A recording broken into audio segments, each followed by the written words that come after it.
Oh, hello there. This is Calabrios.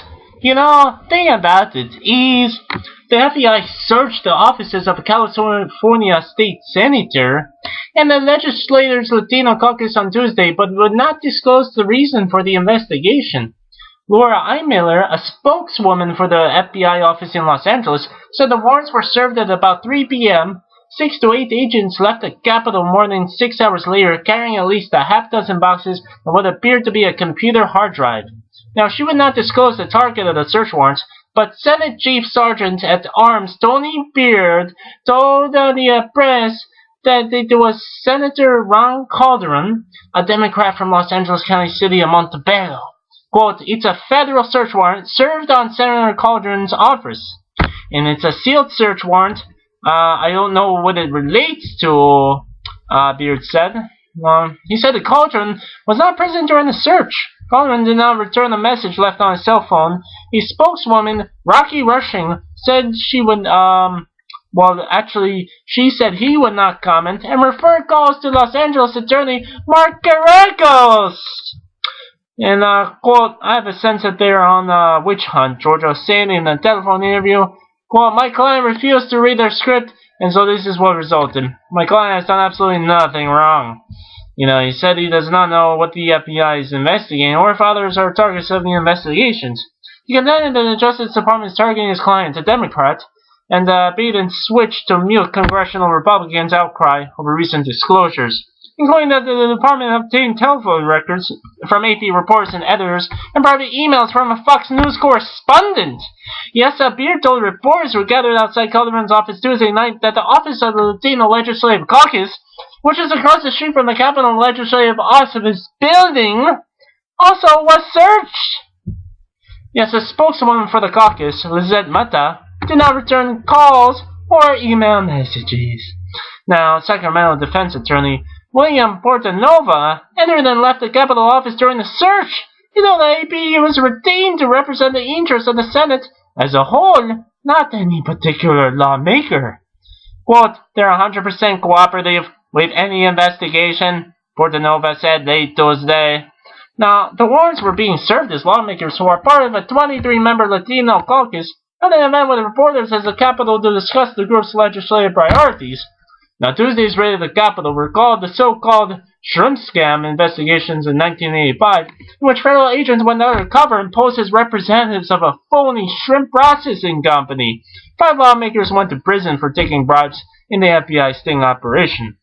Now, Miller said the current investigation is being led by federal authorities in Southern California, where Calderon is based, but the search warrants were issued in U.S. District Courts in Sacramento and are under seal. She said the search was conducted to investigate, quote, "allegations of criminal activity." Quote, "This is an ongoing investigation," she said. Now, quote, "the searches are typically done in the early stages of an investigation, so it'd be premature to say that the charges will be filled."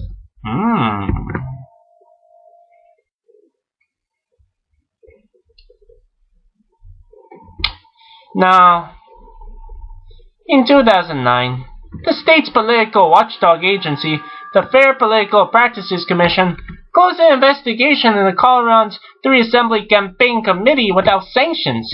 The commission opened an investigation after receiving allegations that Calderon had used campaign money for personal purposes while seeking re-election to the Assembly in 2003 and 2004, according to agency records. A letter of Calderon said the agency found nothing on its face to show the expenses were made for, quote, "anything other than political, legislative, or governmental purposes." Now, Calderon terminated his legal defense fund in 2009. Now, the lawmaker is part of a powerful Southern California political dynasty. His 2 brothers served in state legislature, and his nephew, Ian Calderon, was elected to Assembly last year. Now, he is known as a moderate, business-friendly Democrat. After his election in Assembly in 2002, he was a member of the Assembly Moderate Caucus. Calderon played a key role last year in brokering an agreement that led to new state laws governing foreclosures that went beyond the national mortgage settlement with the nation's 5 largest banks.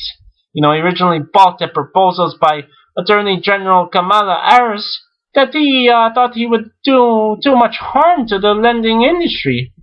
And he then cast a key vote in an unusual conference committee that led to the compromise legislation becoming law. Now, he also promoted regulatory reform and Hollywood tax credits among legislative initiatives reflecting his business-oriented interest. And among other legislation this year, Calderon is carrying a bill that would require education officials to create lessons plans about violence in American culture as a way to respond to mass shootings. Now, Calderon also drew mention last year in an Associated Press story about lawmakers who sought upgrades to their state-provided vehicles shortly before buying them for personal use. Now, he special ordered, quote, 2 Vogue type wheel center caps for $80 for his 2006 Cadillac, among other maintenance that cost taxpayers more than $500. Rushing, his Calderon spokesman, said at the time that the spending was all for necessary or scheduled maintenance. Well, that's all Calabrios has to say at the moment. But what do you, my viewers, think out there, huh?